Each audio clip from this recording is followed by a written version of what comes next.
Narito na naman tayo para sa isang napaka-sweet at nakakakilig na love story nila Kalingap Edu at Ate Viancy. Ulat mo ay aking makilala. Sa pagpapatuloy ng ating love story ay matutunghayan natin ang pagpapabrace ni Viancy. Kung matatandaan natin, noong nakaraan ay may nag-sponsor sa kanya ng 60,000 para ibang brace niya na sa kanyang ngipin. Makikita natin na naabutan ni Kalingap Prab si Kalingap Edu na naghihintay lamang sa labas ng dental. Lagpas isang oras na daw naghihintay si Kalingap Edu doon sa labas dahil hinihintay niya si Ate Viancy na matapos ang kanyang brace. Nakakakilig nga dahil sinabi ni Kalingap Edu na siya daw ang nagsundo kay Viancy makapunta lamang sa kanilang appointment. Matapos ang ilang oras na paghihintay ay natapos na rin ang braces ni Viancy. Kaya naman noong nakita nila si Viancy ay talagang nagulat sila dahil sa ganda nito at bagay na bagay sa kanya ang kulay ng kanyang braces. Thank you po dun sa nag-sponsor po na pampabrace po na G-Group po na kay Sir Lito po. Thank you so much. Tsaka sa NC Global Supporters po, maraming salamat po sa inyo. Sobra po ako nagpapasalamat sa inyo kasi hindi ko po ina-expect na ganito po na magkakaroon po ako ng brace. Sa ganito pong edad agad. Kala ko po pag pag may trabaho na po ako, pag nakakatulong na po ako kila mama. Pero po ito po, thank you so much po. Pagkatapos ng kanilang appointment sa braces ay may pinuntahan muna sila na ginagulat ni Viancy. Hindi niya ina-expect na noong araw na iyon ay makakapunta siya sa lugar na iyon. Walang iba kundi ang bahay ni Kalingap Edu. Hiyang-hiya nga si Ate Viancy dahil ayaw niya talagang pumasok sa bahay nila Kalingap Edu. Sinasabi niya na doon na lamang daw siya sa labas magpapahinga. Talagang mahiyain talaga si Viancy at napaka-humble na tao. Ngunit sabi naman ni Kalingap Edu ay lagi niya siyang pinapatuloy sa kanilang bahay kaya naman si Kalingap Edu naman daw ang magpapatuloy sa bahay nila. Kahit pa ayaw ni Viancy kanina ay pumayag na rin lang siya dahil wala na talaga siyang magagawa dahil hindi lang si Kalingap Edu ang pumapilit sa kanya kundi ang buong Kalingap team. Para naman hindi mahiya si Viancy ay hinawakan na ni Kalingap Edu ang kanyang kamay at ginaid papasok ng kanilang bahay. Kaya naman kinilig ang mga manonood sa ginawa ni Kalingap Edu kay Viancy. Ikaw mahiya. May aso dito May aso dito, malaki. Mag-iingat ka. Sige, shoot. Pasok na. Hello, Biancy. Nakita mo na siya, no? Oo, dati ko nang kilala. Ako talaga dito. Nakunin ko na yung Ita. Yan po. Welcome po kayo. Hello. Lahat Ita Vlogs po. Huwag kayo magulo. Mga asong to. Bilis po. Yan. Siyempre, magkapatid. Makikita natin kung gaano talaga kagalang si Viancy pagdating sa ibang tao dahil pagpasok niya pa lamang ay nag-bless na agad siya sa mama ni Kalingap Edu na nag-welcome sa kanila papasok sa bahay. Kaya naman dito natin masasabi na si Viancy ay talagang napakagalang at marespetong dalaga. Kaya naman hindi na nila ito pinatagal at pinapasok na si Viancy sa bahay nila Kalingap Edu. Ito nga ang first time na makakapunta si Viancy sa bahay nila Kalingap. Kaya naman makikita natin na talagang nahihiya pa siya at di niya alam ang gagawin. Sabihin mo kung gusto mo. Kahit ano. Okay lang po, dito lang po. Kahit ako. Joke lang. Saging. Ngatain mo lang sa gilid. Sige po. Baka di ka pa marunong yan. Marunong po. Marunong po ako magbalat. Baliktad! Saka nakakita yung saging ganyang pagbalat. Tama po. Ibang klase ka magbalat ng saging, baliktad. Okay ka lang? Ano, gusto mo lugaw? Papagawa ko kay mama. Ay, naku, hindi po. Hindi na po. Hindi siya. Nahihirapan ka eh. Ay, hindi, okay lang. Ma! Nagluto nga ng lugaw. Pambira. Pambira, hindi po. Napaka-sweet naman talaga ni Kalingap Edu dahil ngayon naman ay inaalagaan niya si Viancy sa sarili nilang bahay. Sabi niya ay bumabawi lamang daw siya kay Viancy dahil kapag sila naman ang nasa kanilang bahay ay inaalagaan din niya ang Kalingap team. Dahil alam ni Kalingap Edu kung gaano kahirap at kasakit magkaroon ng brace ay alam na alam niya kung paano niya alagaan si Viancy ngayon na bagong brace lang din siya. Maya-maya naman ay nangyari na ang pinakahihintay ng lahat dahil pinakilala na ni Kalingap Edu si Viancy sa kanyang mama. Mungga, saging o pakwan? O lahat?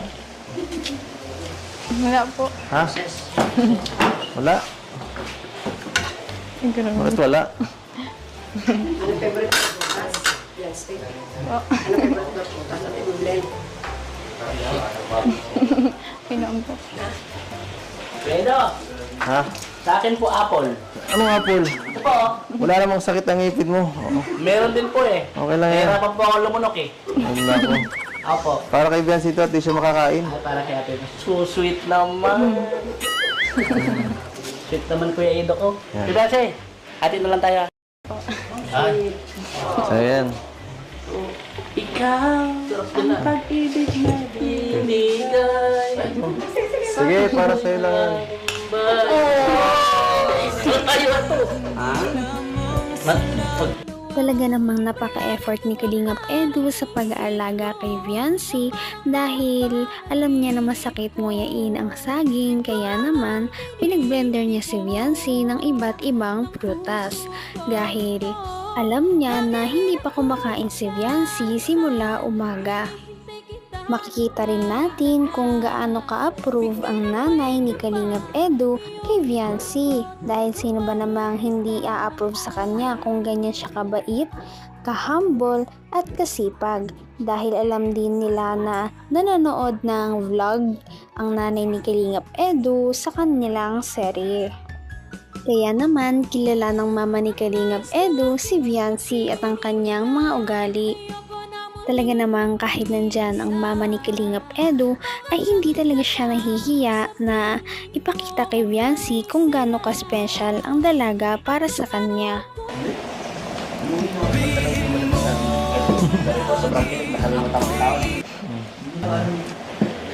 Gusto ko nga. Gusto ko nga palaging ganyan. Kung ganyan ang abala, edi okay lang kahit araw-araw. Gusto mo pahinga ka muna. Makapagod ka pa. Grabe talaga ang pagpaparamdam ni Kalingap Edu kung gaano kahalaga si Viancy para sa kanya. At nakakatuwa din tingnan na si Viancy ay parang nag-open up na rin para kay Kalingap Edu.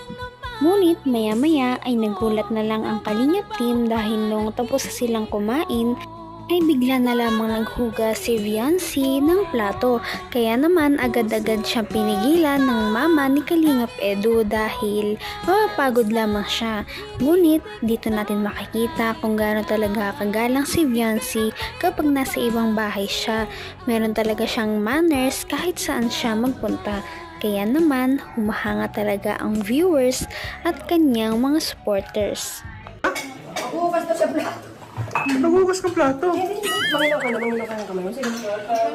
Hindi. Ed, si Beyonce, mahugas daw ng plato. Hindi. Bawal. Ang masasabi ko sa kanya? Ayaw, bait. Okay. Pasado, no? Pasado.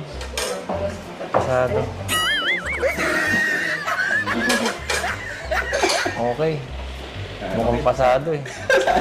Naitulungan ko po muna kayo. Mamaya na po kayo. Tutulungan ko. Ay, hindi.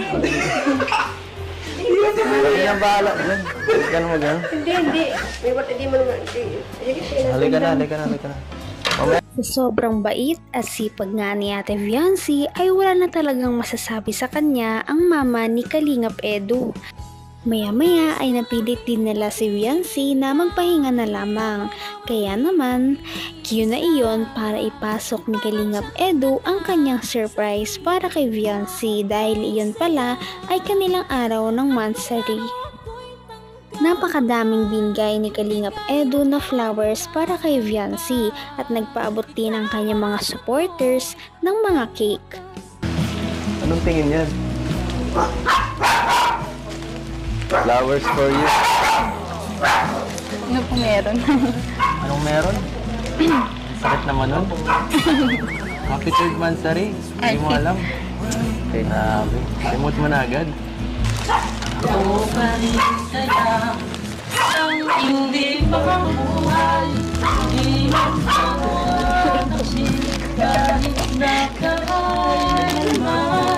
Sasabihin? Salamat po sa ano.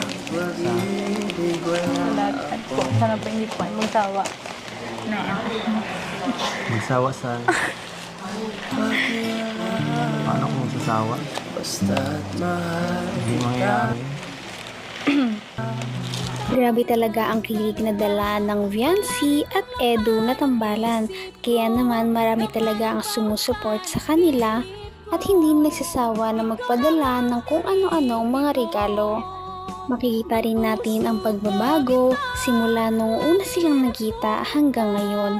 Makikita natin na tuloy-tuloy ang pagde-develop ng kanilang feelings sa isa't isa. Dahil sinabi din ni Viancy na sana ay hindi magbago si Kalingap Edu sa pakikitungo sa kanya. Makikita rin natin kung gaano kinikilig ang nanay ni Kalingap Edu kaya parang botong-boto talaga siya kay Viancy at Kalingap Edu. Kaya naman sana ipatuloy natin silang suportahan at mahalin si Viancy, si Kalingap Edu at ang Kalingap team. Yun lamang at maraming salamat sa panonood. Abangan natin kung magkakatuluyan ba talaga si Kalingap Edu at Viancy. Hanggang sa muli. Bye! Niyo'y abot